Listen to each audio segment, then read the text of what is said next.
TV KPM.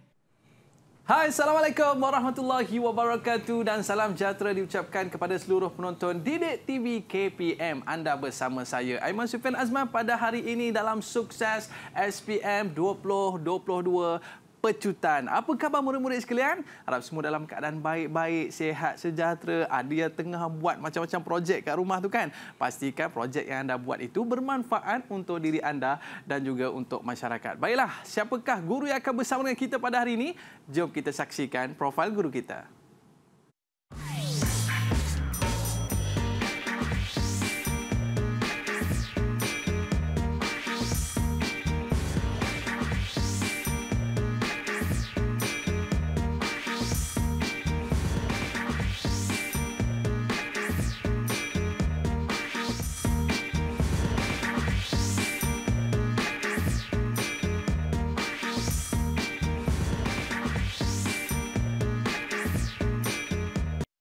Baiklah, pada hari ini kita bersama dengan Cikgu Muhammad Azizi Taib, Ketua Panitia Reka Cipta SMK Seksyen 11 Shah Alam Selangor. Apa khabar Cikgu? Baik, terima kasih Aiman. Terima kasih Cikgu kerana bersama dengan kita pada hari ini. Seronok dapat bersama dengan Cikgu hari ini kan. Cikgu yang santai, yang sempoi je. Cara pembelajaran je. Baiklah. Dan bersama dengan kita juga pada hari ini juru bahasa isyarat iaitu Cikgu Muhammad Khazain Mat Nasir daripada SK Pendidikan Khas Persekutuan Pulau Pinang. Apa khabar Cikgu? Terima kasih Cikgu kerana bersama dengan kita pada hari ini dengan topik yang kita nak bicarakan pada hari ini iaitu dalam mata pelajaran Reka Cipta, dan hari ini kita nak belajar tips macam mana nak jawab soalan untuk kertas satu. Baik Cikgu. Jadi hari ini sebagai permulaan ni Cikgu, apa yang akan Cikgu kongsikan dalam topik perbincangan kita pada hari ini Cikgu? Baik, terima kasih Aiman. Ya. Assalamualaikum warahmatullahi wabarakatuh dan salam sejahtera. Cikgu harap semua murid-murid berada dalam keadaan sihat, keadaan sihat dan sejahtera. Baik, untuk hari ini cikgu akan berkongsi tentang tips berkaitan dengan kertas satu Reka Cipta. Kertas Reka Cipta ni sebenarnya ada dua, ya. So kertas dua telah pun diselesaikan oleh murid, dan hari ini cikgu akan bercerita tentang kertas satu dan cikgu akan beri tips bagaimana cara ataupun bagaimana nak menjawab kertas ini dan mendapat markah yang penuh. Penuhlah kalau kita harapkan, ya, atau markah yang banyak, ya. So insya-Allah hari ini cikgu akan kongsikan berdasarkan pengalaman cikgu, ya, kita akan kongsikan tips-tips untuk murid-murid sekalian yang mengambil Reka Cipta. Terima kasih. Okey, baik Cikgu. Jadi murid-murid kita dah rumah pun dah bersedia dah dengan buku nota anda, dengan pen anda. Jadi jangan kita lengahkan masa lagi. Jom kita bersama dengan Cikgu Azizi untuk mendapatkan tips menjawab kertas satu Reka Cipta. Silakan Cikgu. Terima kasih Aiman. Baik, murid-murid, ya. Okey, seperti yang saya beritahu tadi, kertas Reka Cipta ni terdiri daripada dua kertas, iaitu kertas 3763/1 peperiksaan bertulis, pentaksiran bertulis, serta 3763/2 iaitu kerja khusus. Kerja khusus ini telah pun diselesaikan pada bulan 12 yang lepas, dan yang tinggal sekarang ini adalah kertas satu. So hari ini kita akan bercerita tentang kertas satu Reka Cipta. Okey, kertas satu. Baik. Allah. Okey, Reka Cipta kertas satu Cikgu. Ini format ni lah. Format kertas satu di mana dalam kertas satu ada dua bahagian, iaitu bahagian A dan bahagian B. Bahagian A ialah untuk menguji pengetahuan, terdiri daripada 20 soalan. So masa yang dicadangkan untuk menjawab bahagian A ini ialah 60 minit, di mana bahagian ini lebih kepada mengingati dan memahami. Itu sebab yang saya katakan tadi, menguji pengetahuan. Markahnya ialah 50 markah. So sekarang ni ialah rendah lah dekat sini, ya. Dan meliputi semua tajuk dalam tingkatan 4 dan tingkatan 5. Manakala bahagian B pula ialah untuk menguji kemahiran. Tak banyak, Man. 4 je soalan dia. Tapi soalan dia panjang-panjang. Markah, cuba tengok masa yang dibutuhkan, 90 minit. So dalam bahagian B ini, murid diuji kemahiran untuk mengaplikasi, menganalisis, menilai dan mencipta. Markahnya pun sama, 50 markah, dan soalannya terdiri daripada aras kesukaran sederhana dan tinggi. Sama juga dia meliputi semua tajuk dalam tingkatan 4 dan tingkatan 5. Ini yang saya katakan tadi, tajuk tingkatan 4 ada 8. Okey. Tajuk tingkatan 5 pun ada 8. So ada 16 tajuk. Tadi kita kata tadi bahagian A ada 20. So 16 tajuk ni 16 masuk dalam soalannya. Bermula daripada bab 1 sampailah bab 16. Jadi baki 4 soalan tu datang daripada mana-mana soal tajuk yang biasanya tajuk yang panjang lah. Macam contoh macam tajuk sistem tu. Sistem tu tajuk dia banyak, panjang. So kemungkinan akan keluar 2 soalan di situ. Baik. Bahagian A tadi ya, 20 soalan, 50 markah. Untuk bahagian A ni, cikgu takkan ceritalah soalan dia macam mana, bentuk macam mana, semua tak ada. Sebab soalan ni biasanya untuk menguji pengetahuan ni dia terus, direct. Maksudnya, dia akan tanya fakta. Jadi, murid kena jawab. So, untuk menguasai fakta ni, murid kena membuat latihan to be. Dan juga, memang kena ulang kaji. Sebab, kalau tak tahu, memang tak tahu. Dan kalau tak tahu, jawab je, salah jawapannya. So, memang murid kena buat ulang kaji setiap bab. Jadi, dapatkan soalan daripada cikgu, murid-murid. Saya percaya semua cikgu yang mengajar dekat Cipta ni ada koleksi soalan. Walaupun dekat Cipta sebenarnya tak ada pun soalan yang dijual di luar, tapi kebanyakan, bukan kebanyakan, semua cikgu akan ada soalan-soalan yang digunakan untuk latih to be. So, gunakan jawab apa? Maksudnya, buatlah latih to be untuk jawab soalan tu untuk bahagian A. Sebab bila kita jawab soalan tu banyak, kita akan perasan bahawa soalan-soalannya bermain dalam sekitar tajuk-tajuk yang di dalam tajuk tu. Dia akan tanya, murid akan dapat pesan, nampak, oh soalan ini pernah keluar juga, oh soalan bentuk je mungkin berlainan. So saya nasihatkan memang kena buat latih to be untuk bahagian A. Cuma untuk hari ini cikgu nak bagi tips, apakah kesilapan yang selalu menguji yang selalu yang dilakukan oleh pelajar ketika menjawab bahagian A. So untuk bahagian A ni cikgu kongsikan tips untuk menjawab dengan betul. Okey? Baik, kita pergi kepada contoh yang pertama. Contoh soalan ini. Okey? Okey. Salahlah ya. Kenapa ya? Okey, jawapan yang diberi ialah Robert Young. Okey, kita tengok jawapan yang sebenar ya. Sama je lebih kurang, tapi dia Robert Young. Ya. Nama Pelika Cipta ni kena dieja dengan betul. Walaupun tadi bezanya Robert dengan Robert. Tak boleh cikgu. Tak boleh, memang dah Robert dah lain lah man. So Robert, so hati-hati. Tak banyak pun berkaitan, tajuk satu je kalau tak silap saya yang berkaitan dengan nama ni. So dan nama yang ada dalam buku teks pun tak banyak.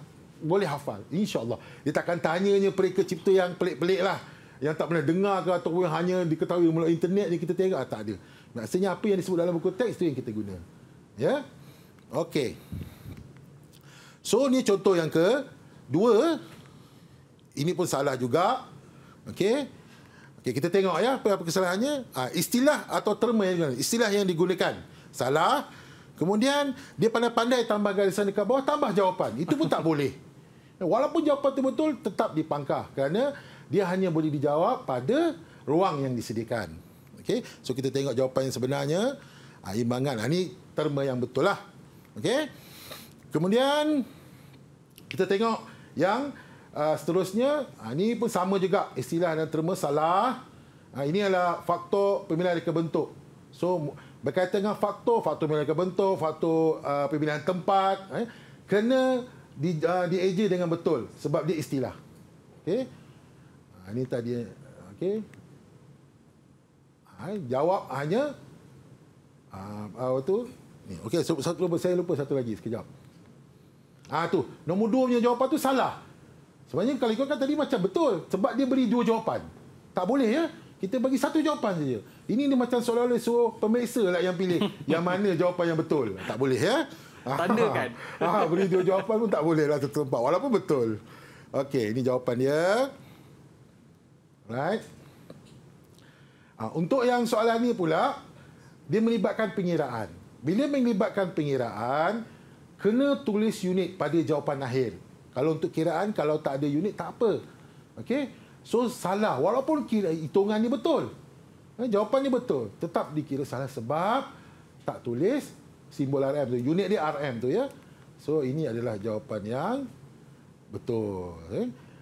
Kena tulis RM. Seeloknya, ada formula dia lah. yang macam kos bahan campur kos overhead, dan ada ditulis unitnya RM. Satu lagi pengiraan yang melibatkan unit adalah biasanya dalam reka cipta ni adalah peratus. So kalau pengiraan tu peratus pun kena tulis unit peratus ataupun simbol peratus. Ya. Baik. Okay, jawapan akhir perlu letak RM. Okey, ini satu lagi. Contoh kesalahan yang dilakukan oleh murid. Baik, kalau kita lihat sebenarnya jawapan ini betul. Tapi salah kenapa? Sebab arahan dalam soalan menyuruh kita menulis ABC. Bukan suruh tulis jawapan yang ada dekat kotak tu. Walaupun sebenarnya jawapannya betul, tetap dikira salah sebab tidak mengikut arahan soalan. So, walaupun jawapan betul, tak ikut arahan soalan, tetap dikira salah. Ni kira cuai lah, Man. Rugi markah. Pelajar atau murid tahu nak jawab soalan tu. Tapi dah betul dah. Dia cuai dalam memberi jawapan. Sangat rugilah. Ya? So, hati-hati. Baca soalan dengan betul, tengok apa arahan dia. Ya? Ini contoh jawapan yang letak ABC je. Sama je seperti yang ke atas tu, sebab dia bagi dalam kotak tu ada A, apa, B, apa, C, apa. Dia suruh masukkan. Kerja senang. Tapi dia murid nak buat kerja susah juga. Kalau tidak dah dapat dah markah penuh. Dia dapat markah penuh, Man. Rugi. Ya? 3 markah kat situ. Baik, cikgu. Jadi, apa yang kita dapat belajar dalam segmen pada kali ini adalah cikgu sebut tadi berulang kali, iaitu kita kena buat ulang kaji dan juga latih tubi. Baik, kita dah berehat seketika, cikgu. Para penonton murid-murid, jangan ke mana-mana, kembali selepas ini. Sukses SPM 2022 Pecutan. Didik TV KPM.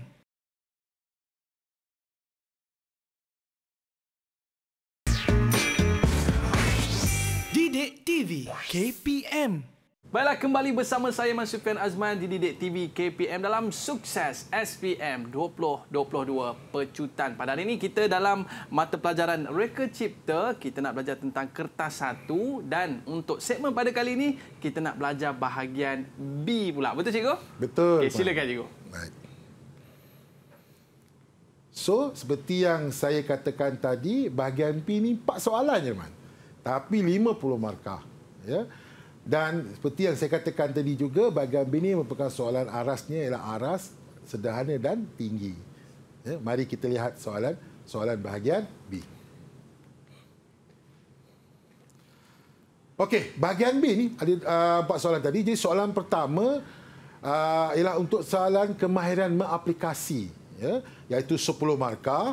Dan juga soalan 2, kemahiran menganalisis pun 10 markah. Bahagian B ni sebenarnya soalan 1 10 markah, soalan 2 10 markah, soalan 3 15 markah, soalan 4 15 markah. Nanti kita pergi lihat soalan 3 dan soalan 4. Jadi kali ini kita tengok 2 soalan, 1 dan 2.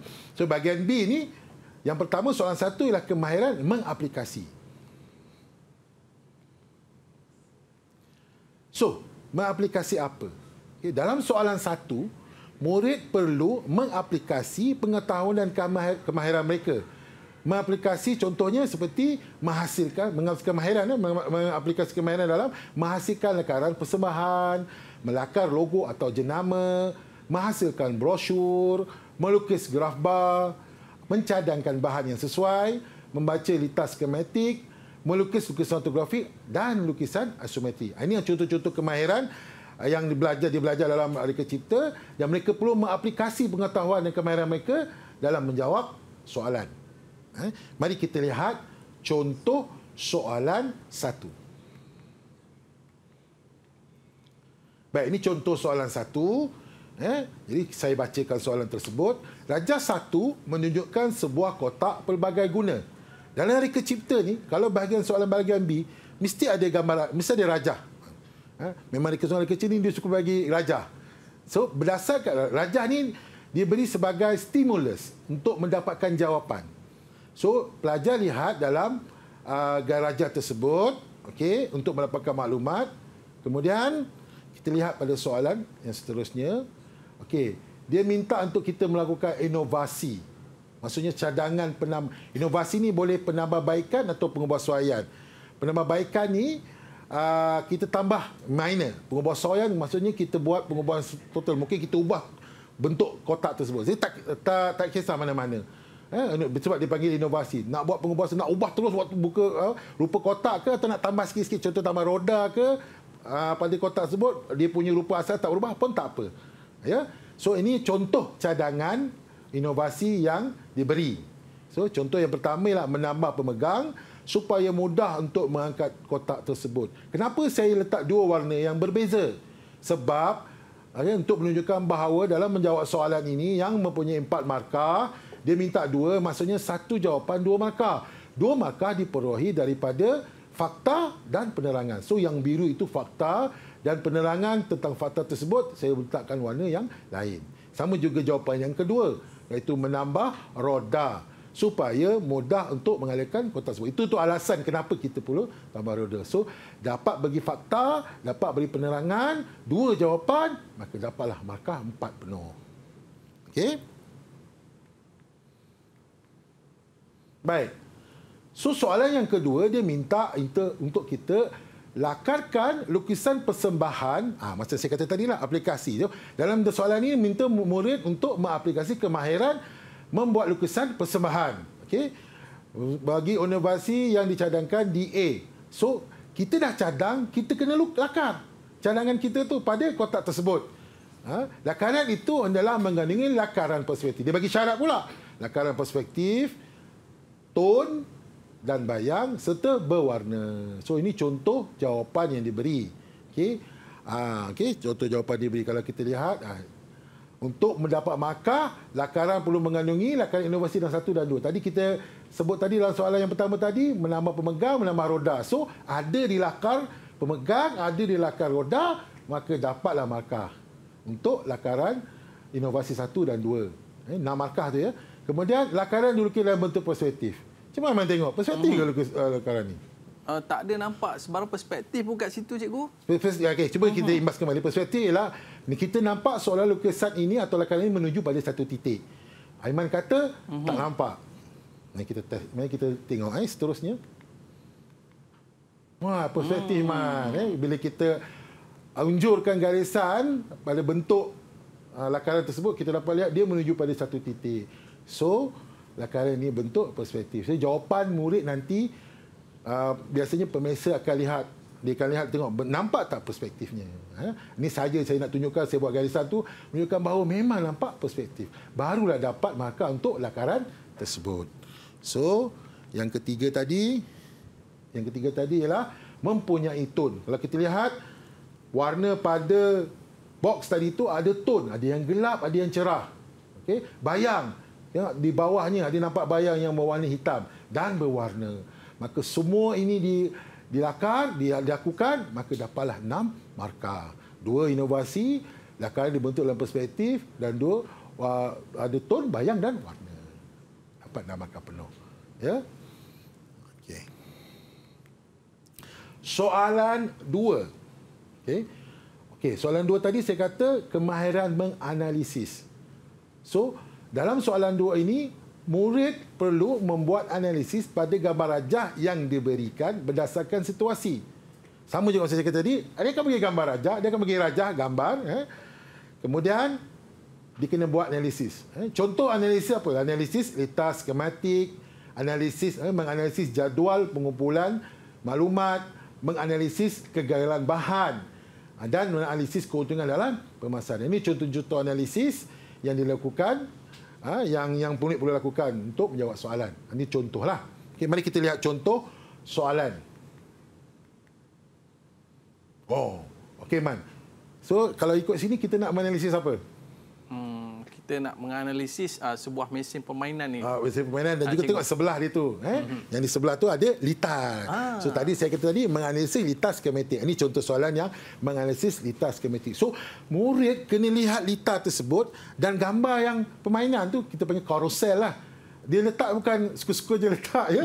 Dan dia maklumat apa yang dia nak maklumat yang dia sampaikan nanti cikgu nyatakan. Okey. Jadi kita lihat dari skematik tersebut, kita dapat lihat ada komponen-komponen elektrik. So kat sini pelajar kena tahu juga simbol komponen. Okey.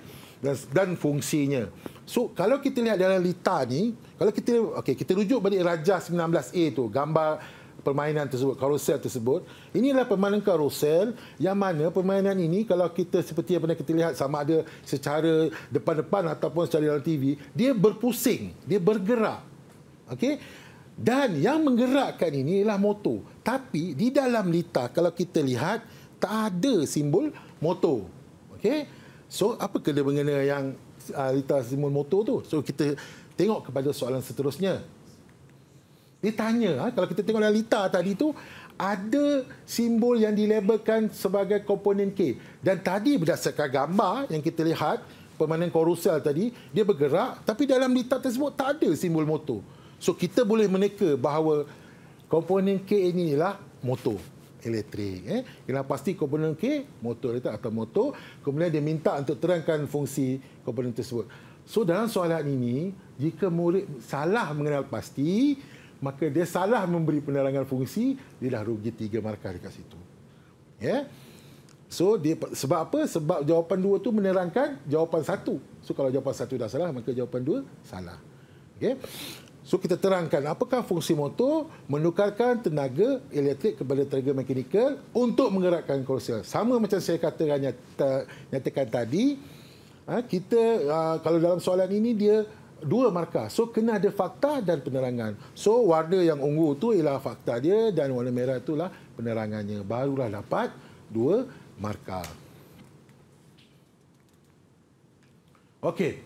Kemudian dia minta, dalam soalan ini, saya bacakan soalan dia. Jika S2 ditukar ke kedudukan B dan nilai riostat dilaraskan bermula dari 50 kilo ohm hingga menjadi 0 ohm, huraikan operasi lita sistem tersebut.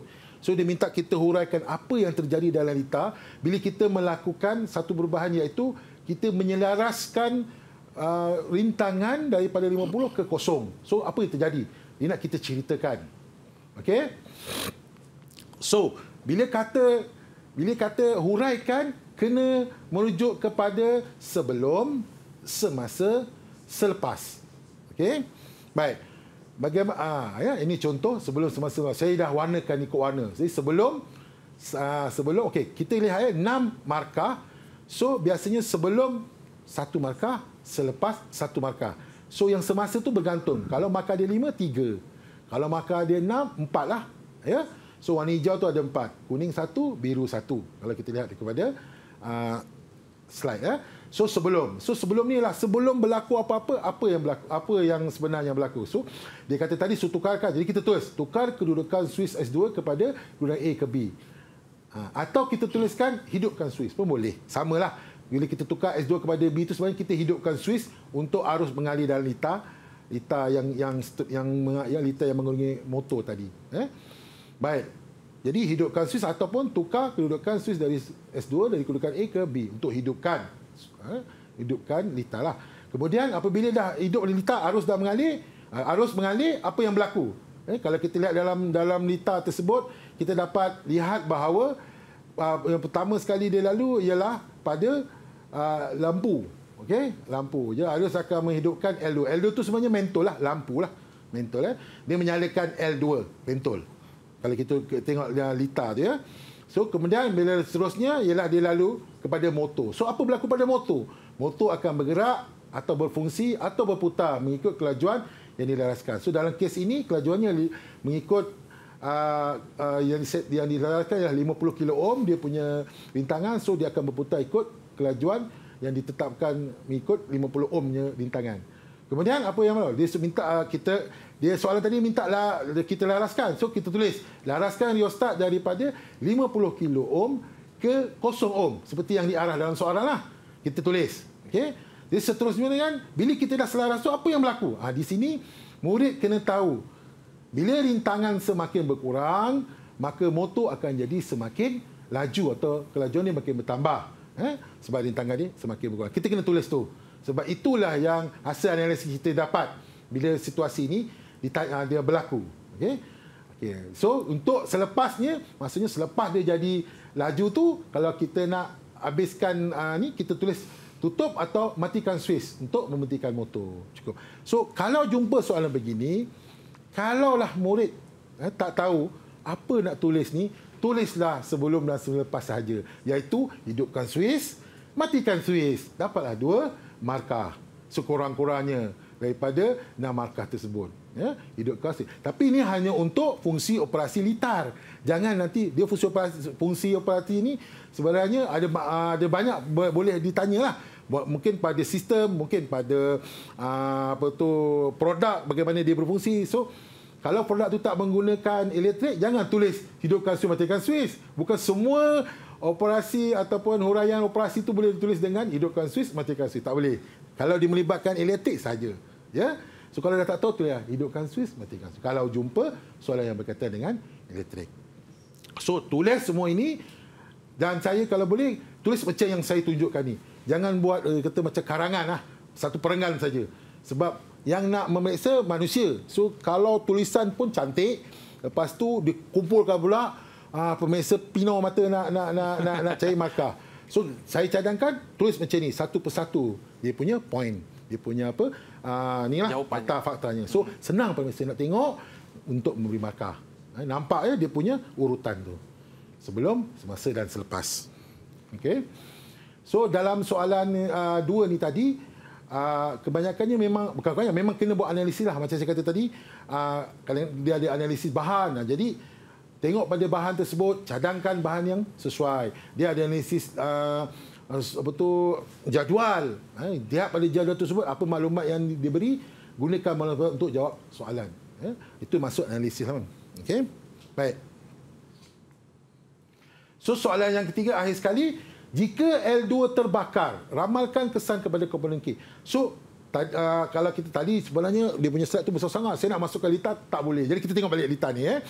Litar ni kalau kita lihat daripada B, bila A tu dia pergi kepada B, maka arus mengalir. So, yang mula-mula sekali dijumpa ialah L2. Sekali L2 ni terbakar. Kita tahu L2 ni adalah mentor. So, apa berlaku kepada K? Ya. So, bila apa yang berlaku kepada K lah, dia tidak berputar, tidak berfungsi, tidak bergerak. Kenapa? Sebab jalannya dah putus. Sebab elektrik nak mengalir, dah terbakar. So, dah tak boleh mengalir ke arah motor. So, motor tidak akan berputar atau tidak akan berfungsi, tidak akan bergerak. Tak dapatlah main-mainan tadi, cikgu. Tak dapatlah main-mainan tadi, dah terbakar. Ya? Okay, baik, litarnya dah putus. Litarnya dah putus. Baik, cikgu, kita nak berehat seketika. Para penonton, jangan ke mana-mana. Banyak lagi tips kertas 1 reka cipta yang cikgu nak kongsi kepada kita. Kembali selepas ini, sukses SPM 2022 Pecutan. Didik TV KPM.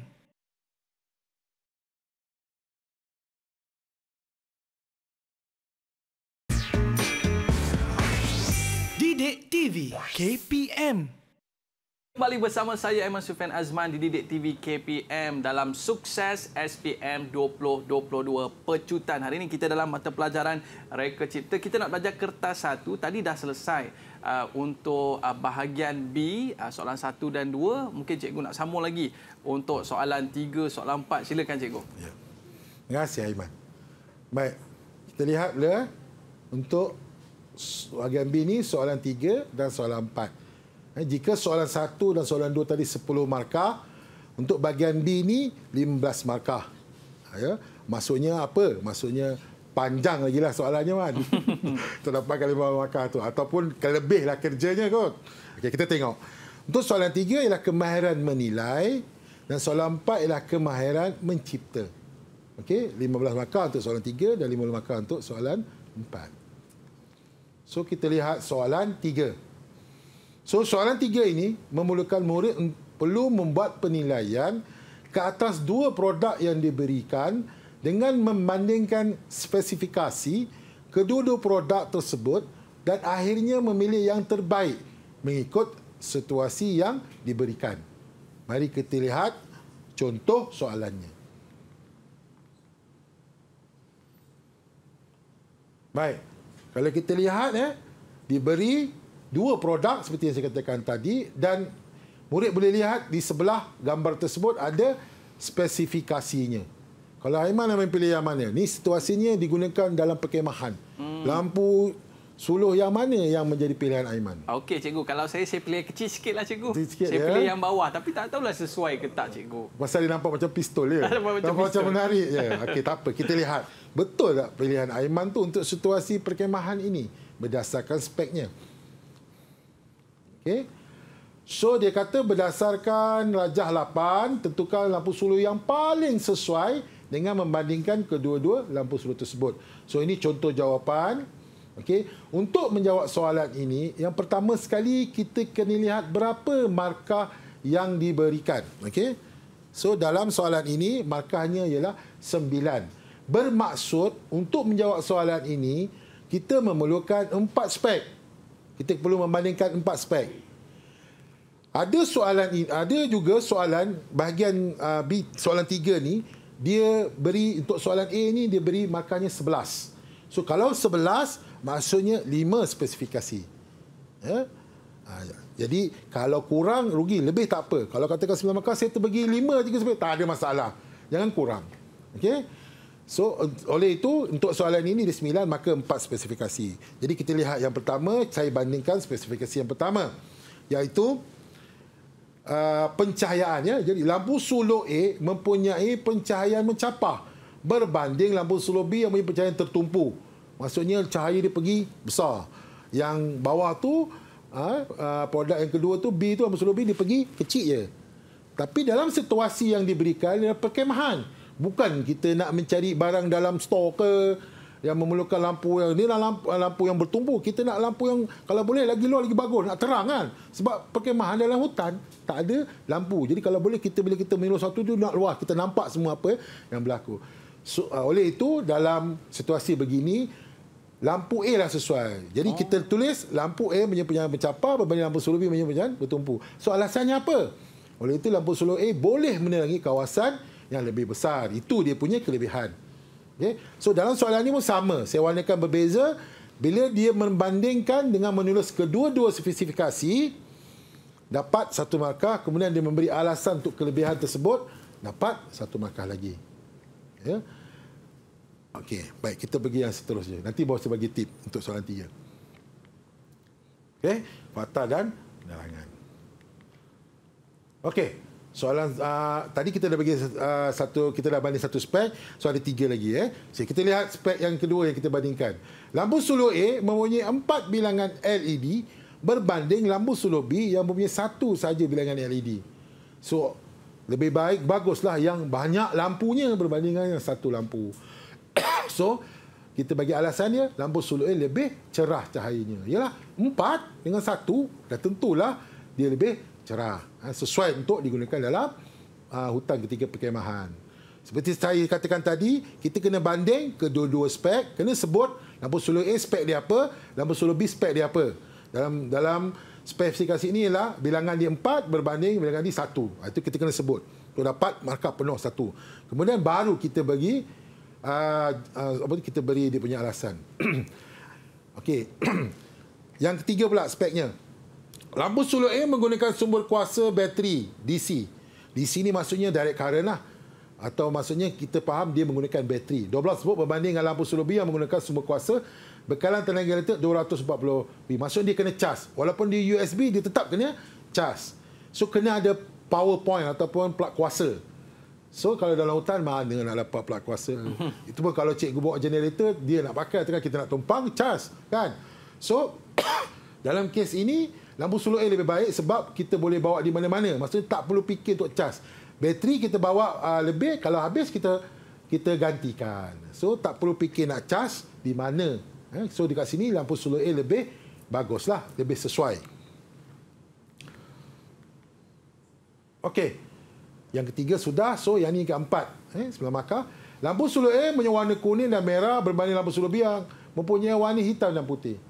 So kalau dalam kes ini lampu suluh A lebih menariklah sebab warna kuning dan merah berbanding dengan lampu B warna hitam dan putih. Tapi sebenarnya warna ini subjektif. Cuma lampu kuning dan merah ni sesuai juga kalau kita guna sebab di waktu malam lampu yang cerah ni, lampu yang garang macam merah dan kuning ni mudah dilihat. Banding yang B tadi ada warna hitam kan, gelap. Jadi suka dilihat. Itu pun boleh kita gunakan alasan lah. Tapi alasan yang saya guna untuk kali ini adalah saya kata lebih ceria dan nampak menarik. So, bila kita bandingkan empat-empat aspek itu dan kita lihat A yang sesuai, maka kita beri kesimpulan bahawa lampu sulur A lah yang paling sesuai. Okey, tip. Ada juga murid yang menjawab soalan ini, dia bagi kelebihan dulu. Okey, dia kata lampu sulur A punya warna kuning dan merah, lampu sulur B punya warna hitam dan putih. Dia bagi lampu sulur A punya warna kuning dan merah, dia terus bagi. Oleh itu ia nampak menarik berbanding lampu sulur B yang punya warna hitam dan putih. Boleh juga tulis begitu, tapi saya tak galakkan. Sebab pengalaman saya jumpa pelajar terlupa untuk menulis spek yang kedua. Dia akan tulis contohnya macam ni. Lampu sulur A punya warna kuning dan merah, oleh itu ia lebih ceria dan menarik berbanding lampu sulur B. Dia tak tulis pun lampu sulur B itu apa, warna putih dan hitam. So tak dapat markah kat sini. Bila yang banding yang salah, maka alasan pun tak dapat. Dah rugi 2 markah dekat situ. Oleh itu, saya nasihatkan ataupun saya galakkan untuk jawab macam mana yang contoh saya tulis dekat sini. Tulis perbandingan dulu, baru tulis alasan dia. Ya, untuk mengelakkan kecuaian dari menjawab. Kemudian soalan seterusnya dia minta untuk kita lakar penambahbaikan. Okey, tadi sebelum ni saya ada sebut, kalau penambahbaikan dia tak boleh ubah bentuk asal. Kalau pengemuasuaian boleh. So dalam soalan ini dia minta untuk menambah 2 penambahbaikan untuk untuk nilai mesra pengguna. Mesra pengguna ialah faktor menambahkan bentuk di mana mesra pengguna ialah dia punya keyword dia ialah ataupun kata kuncinya ialah senang, mudah. So apa penambahbaikan yang boleh menyebabkan ia mudah, senang? So dalam situasi ini atau dalam soalan ini saya tambah pemegang dengan lampu. Pertama, pemegang mudah dipegang atau tali itu ya, tali panjang tu mudah dipegang atau dikendong. Lampu bantu cahaya mudah dilihat ketika waktu malam. So, penambahbaikan saya sesuai dengan faktor nilai mesra pengguna tadi tu. Nilai faktor pemilihan reka bentuk. Kalau dia bagi pada dia punya penambahbaikan tu tak dikena dengan nilai mesra pengguna, tak dapat markah di situ. Okey. So, oleh itu yang saya kata tadi, lakaran punya 2 lakaran penambahbaikan untuk dapat markah itu ya.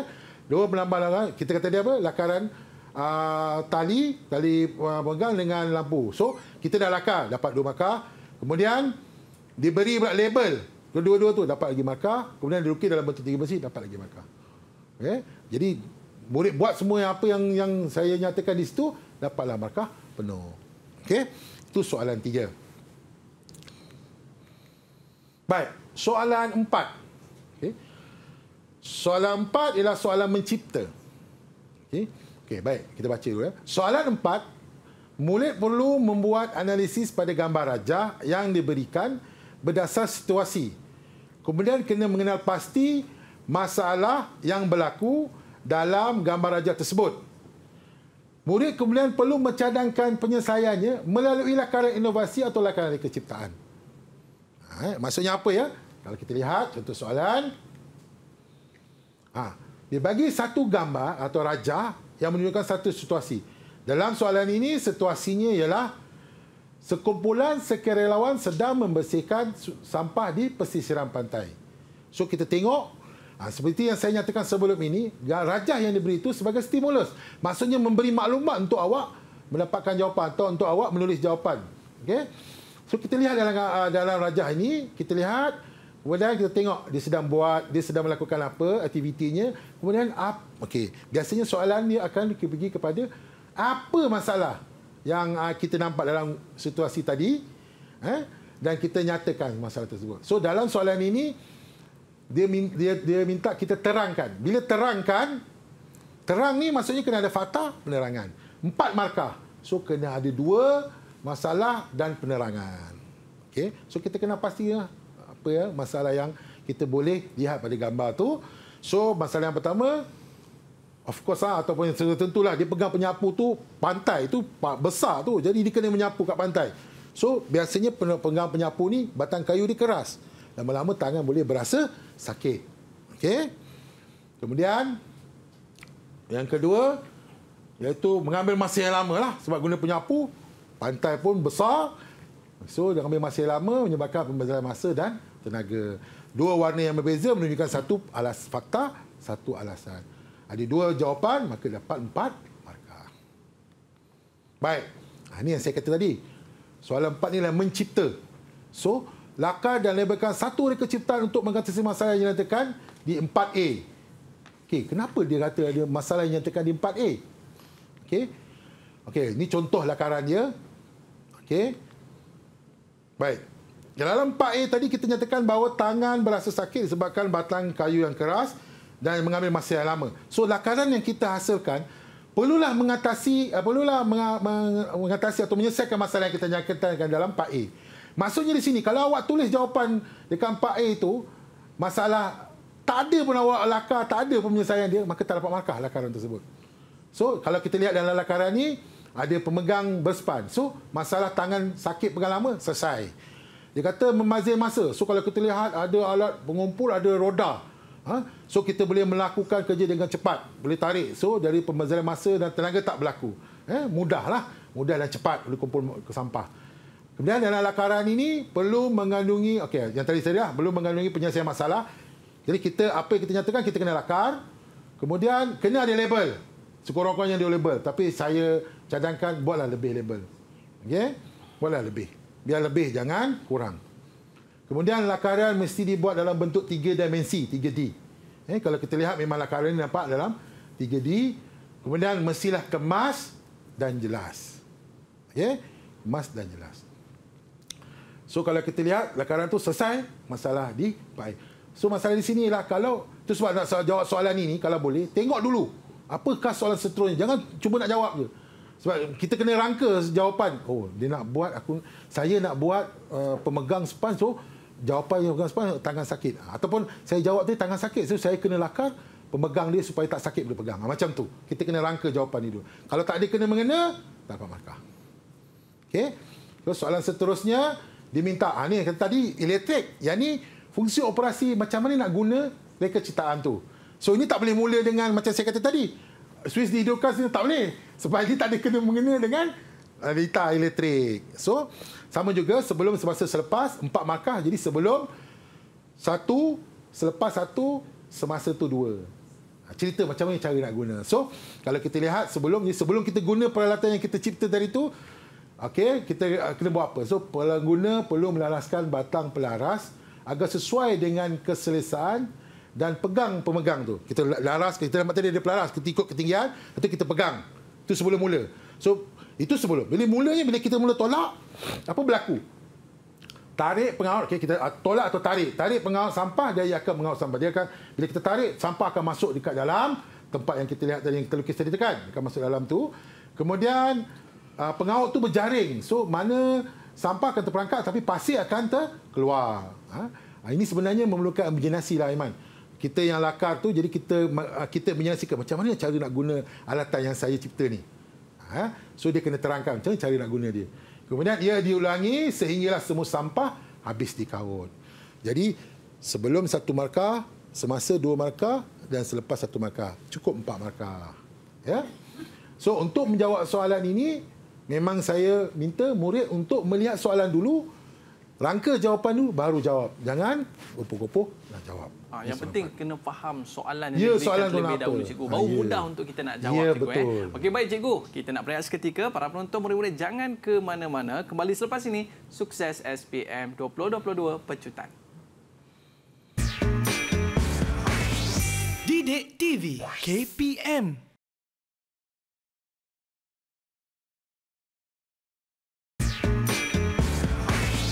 Didik TV KPM.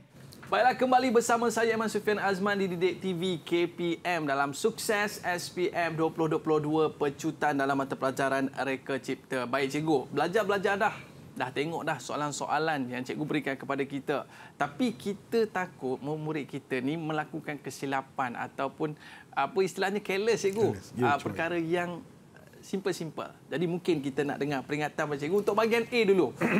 Ada tak peringatan daripada cikgu? Baik. So, jadi kita lihat ya, peringatan untuk bahagian A ni lah. Untuk bahagian A, yang pertama, seperti yang saya nyatakan sebelum ini, ejaan nama Reka Cipta betul. Mesti betul dengan tepat. Okay? Seperti yang saya katakan jadi, tak banyak pun nama dalam tu. So, ulang kaji. Tulis. Supaya ingat. Okay? Kemudian, istilah terma. Ini memang penting lah. Istilah terma ni, seperti terma dalam faktor pemilihan reka bentuk, faktor pemilihan tempat, ciri-ciri Reka Cipta, elemen dan prinsip reka bentuk, itu semua ada istilah dia. So jangan pandai-pandai ubah, jangan pandai-pandai tambah. Guna istilah yang ada dalam buku teks. Okey, sebab kalau salah tak sama seperti mana yang dalam buku teks, atau tak sama istilah yang sebenar, maka tak dapat markah walau jawapannya betul. Contoh ya, ciri-ciri peringkat cipta yang baik, tidak putus asa. Dia tambah, tidak mudah putus asa. Kan sama tu, tapi istilahnya dari segi istilah tak tepat. Istilah tidak putus asa. So kalau tambah mudah pun dah kira salah. Rugi kat situ. Murid ingat tapi dia cuai. Okey. Kemudian nama alatan pun sama. Dalam reka cipta ada alatan-alatan digunakan. Seperti pistol panas, pistol panas, ada gergaji, jig.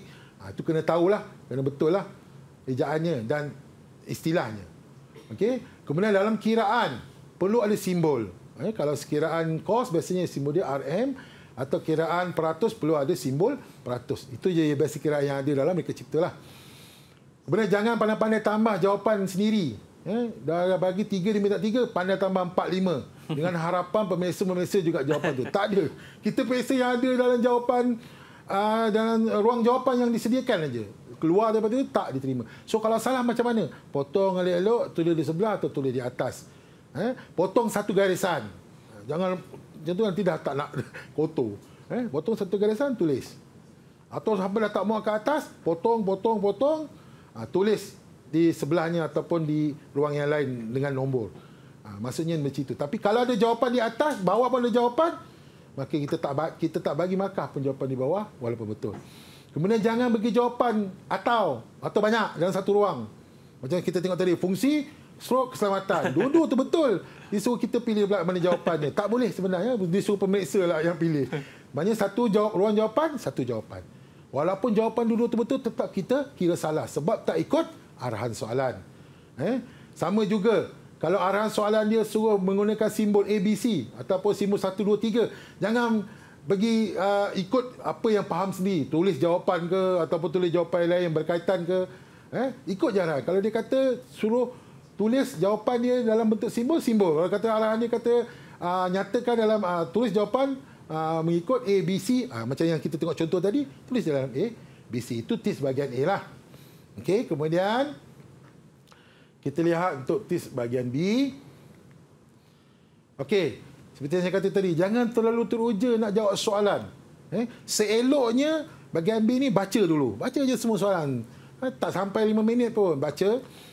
Dapatkan dulu soalan, gambaran soalan ni, ataupun baca tu. Kalau tengok soalan 1, baca dia soalan 1 bagi habis.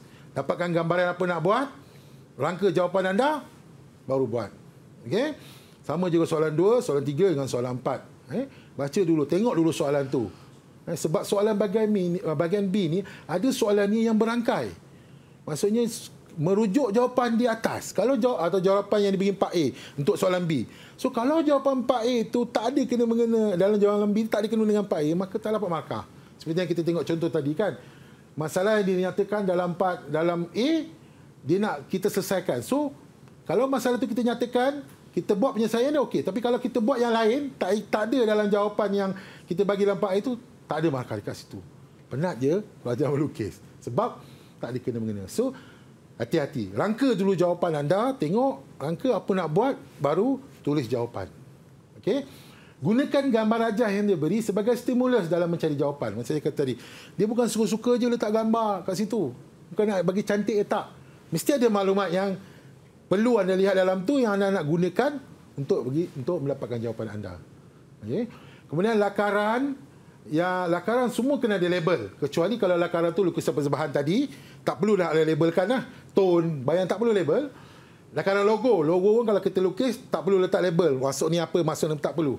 Lukis je logo. Sama juga dengan jenama, tak perlu label. Sama juga dengan brosur atau poster.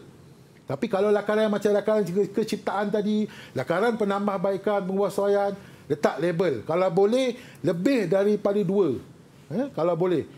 Label lah mana komponen yang anda rasa ada kat situ, labelkan. Dan kalau boleh lagi, tambah lagi maklumat. Contohnya, pemegang getah atau pemegang dalam kurungan, dia berbuat daripada getah untuk memberi keselesaan kurungan. Dinamakan label bermaklumat. Kalau nak buat tu lagi kita galakkan. Bagus. Sebab kita tak tahu yang mana satu yang boleh memberi markah kepada kita. Oleh itu kita buat semua. Kemudian sebaiknya lakaran diwarnakan sebaiknya. Tapi kalau jika arahan yang diberi dalam soalan tu warnakan, memang kena warnalah. Memang kena warna. Tapi jika macam contoh dia suruh brosur ke, dia suruh logo ke jenama, biasanya dia tak letak warnakan tak. Tapi inisiatif kita sendiri kita warnakan. Kemungkinan warna yang kita warnakan ni memberi impresi kepada pemirsa untuk memberi markah yang lebih bagus. Kita sendiri tak tahu yang mana satu yang boleh mendatangkan markah. So kita buat yang terbaik. Kecuali kalau macam saya kata dia, kalau dalam soalan tu kena warnakan, warnalah. Tapi kalau tak, kalau ada masa, kalau ada peluang, warnakan. Lakaran-lakaran tu. Macam brosur jenama tadilah. Ini contoh tip bahagian B lah. Baik, cikgu. Mungkin ada sedikit kesimpulan ataupun nasihat ringkas kepada murid-murid kita di rumah. Sana, cikgu, silakan. Baik. 27 hari bulan 2 itu kertas awak ya. Tarikh kertas awak. So, saya minta gunakanlah masa yang ada ni selalu jumpa guru anda. Seperti yang katakan tadi, dari kecil kita tak ada buku rujukan soalan. Semua bergantung dengan guru. So, dapatkan soalan sebanyak mungkin daripada guru anda. Jawab. Itu untuk bahagian A. Untuk bahagian B, sama juga buat latihan dan tanya. Sebab bahagian B biasanya soalan aras sederhana dengan tinggi ni biasanya memerlukan kemahiran. So kalau cuba asah kemahiran, kemahiran mengaplikasi, kemahiran menganalisis, kemahiran menilai dan kemahiran melakar. Biasanya antara banyak-banyak ni yang saya nampak pelajar ada kelemahan, tak ramai yang boleh melakar.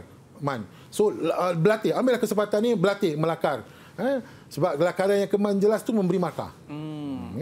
So kemudian macam saya kata tadi, baca soalan dulu, jangan kamu nak jawab. Buat soalan yang dalam bahagian A, buat soalan yang anda tahu dulu, yang anda tahu jawapannya, buat dulu. Jangan buang masa fikir apa jawapannya. Sebab dalam peperiksaan masa ialah musuh kita. So kita kena kejar masa tu kan. So buat dulu mana jawapan soalan yang anda tahu jawapan, kemudian baru kembali kepada soalan yang agak-agak tahu dan akhir sekali yang tak tahu. Pergi kepada soalan yang anda tahu dulu, jawab dulu. Kita nak kejar masa. Baik, cikgu. Terima kasih kita ucapkan kepada Cikgu Azizi atas tips yang diberikan dan yakin dan percaya murid-murid tu pun dah tak sabar dan nak jawab soalan tu kan. Baik, jangan lupa buat latihan terus dengan latih tubi. InsyaAllah anda akan berjaya. Kita jumpa lagi. Sukses SPM 2022 Pecutan. Jumpa lagi. Assalamualaikum warahmatullahi wabarakatuh. Bye-bye.